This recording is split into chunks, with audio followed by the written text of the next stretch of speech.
G'day guys, welcome. Week 2 now of 3SSRTV Footy Hit. I'm John Nono, back with Peter Seros. What an interesting round one was. It was. Richmond lost to Gold Coast, which I'm not too happy about. Almost cried. Yeah, and look, actually I cried. Probably the biggest upset of the round was the Swans going down to GWS. That was incredible. Good to see the GWS youngsters getting a big scalp like that. The Swans looked a bit disinterested and looked like they weren't working hard enough, but I'm sure they'll be rectified this week against the Pies. Jonathan Patton and Jeremy Cameron dominated. I'm really thinking those two are going to be the next powerhouse forward line. Roughhead and Franklin of the future right there. Absolutely, and it worries me that they're playing us this week and could even bring in Tom Boyd because he kicked 4 in the reserves. So ominous signs there for the GWS Giants. They're definitely on the up, and interesting to see how they go for the rest of the year. But Pete, let's get straight into round 2 because the real footy starts again this week. That's right. None of this split round stuff, and it starts with the traditional Thursday night clash with your mob, Richmond Carlton. Talk us through this one. What do you reckon? Now, being a Richmond fan, I'd love to see Carlton fall flat on their faces after last year, but I do think that Carlton is going to give us a run for our money. I think it's going to be a very close match. I'd like to say Richmond will win, but at the same time, it can really go either way there. Richmond is one of their bogey teams. They're the ones that they can't seem to beat for some reason, but you never know. It could go either way. Yeah, our cameraman Michael is a Carlton supporter. He's not too happy with you saying that Carlton. I said it's going to be a close match. Yeah, I know. But look, of late, the last few years, I think it's been tighter than it was in the first couple of years when they started this. Definitely 09 was a bad one. could be an absolute belter. I'm tipping the Tigers. As I said last week, I'm not sure where Carlton are at, and they got overrun in the fourth quarter by Port, by a much better Port Adelaide outfit. So I think Richmond will bounce back. Richmond are a quality side for mine, and still not sure where Carlton's at. I've got to see a bit more from them this year. We move on to Friday night, and the resurgence of Essendon's been crazy, but there's still more controversy going around whether Hurd will or will not coach in 2015. This will be a real test for them, though. They're playing the Hawks, the reigning premiers. The Hawks did it easy against Brisbane. They were in second gear the whole day. Could be a good clash. I'm tipping the Hawks, though. I think they'll be too strong again. It really is a tough one, considering Essendon, year after they should have made finals last year, they still have a very solid side. Paul Chapman, 4 goals dominated. Well, he was almost the difference, wasn't he? I'm going to tip the Bombers. You're tipping the Bombers? I'm tipping the Bombers. At Etihad Stadium, that's interesting. All right, we've gone one different already. Saturday afternoon, Etihad Stadium. St Kilda are playing GWS. Look, no one probably pegs this as a great clash at all, but GWS, as we said, they're on the up. 2 weeks ago, I would have tipped 2 weeks I would have tipped St Kilda. Yeah. I think GWS will do it. I think it could be close. And look, St Kilda, as a supporter, I'm the first to say that was a scrappy performance against Melbourne. They got over the line. Some good performances, Clint Jones back in the midfield and Lukey Dunstan, who obviously got the Rising Star nod. He's going to be a good player. So, look, it'll be a battle of the midfields. We get Lenny Hayes and Joey Montagna back. And pretty good ins right there. A few good ins there, so we'll wait and see. But I think we can get the job done in this one, and Saints will go 2-0, and we'll be well entrenched in the 8. If GWS go in there with the attitude that they went in there with Sydney, they should win. The showdown, Saturday afternoon, 4:40. This could be an absolute belter, and I like Port. I'm a big Port man.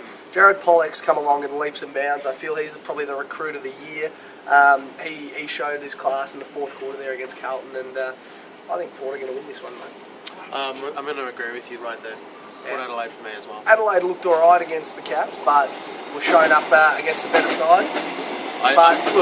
There's a few niggling issues there with the Crows that they need to address. And look, I think Port, as we've seen, they're a fast-running team and they can run teams out of it. So their fourth quarter performance on Sunday was, if that was anything to go by, well, they'll win again. Freo and the Suns. Freo probably the most impressive team of last week, I would have thought. Smashed Collingwood out, absolutely. They just destroyed them. This will be a good test to see where the Gold Coast are at physically, mentally, if they can come up against Freo and really test them. I see Freo winning 4 or 5 goals, but if the Gold Coast can get in there early and get a lead on the board and put Freo on the back foot, you never know. It could be a tight game. So I'm tipping Freo, but look, only just because I think the Gold Coast are on the up. Especially if Gary Ablett goes out and does what he did last time. Absolutely. He's just Sydney, Collingwood. Both teams need a win to bounce back. It's at ANZ Stadium. Sydney's record at ANZ Stadium not great.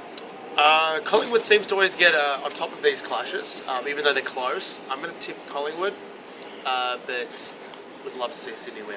I disagree. I think you can't keep a great team like Sydney down, and they don't often lose 2 in a row, so I think the Swannies are going to bounce back. Kieran Jack will be back in the side after he was laid out last week. Franklin more settled. Franklin will be more settled, and look, if it's dry, it could be his day. So we'll Kurt wait and Tippett see. as well at full forward. Well, I'm not sure if he's going to be back yet. Not yet? I think he's a few weeks away with injury, but we'll wait and see. But I think the Swannies are a good thing there. Sunday afternoon, Brisbane-Geelong. I think Geelong will absolutely belt them here. The Lions, not in a great place, I don't think, at the moment, and doesn't help that Tommy Rockliff's going to be out suspended this week. Lions did manage to roll Geelong last year. That is true. So, that is true. They didn't do too bad. Miracle on against Miracle on Hawthorn. Grass, it was called. That's true, but they didn't do too bad against Hawthorn. So They were I'm going overrated. to say it's closer than what you think, but Geelong's still for me. Yeah, I think that the Cats will win comfortably there. The MCG, the second game of the MCG for the year, thankfully, footy's back at the G.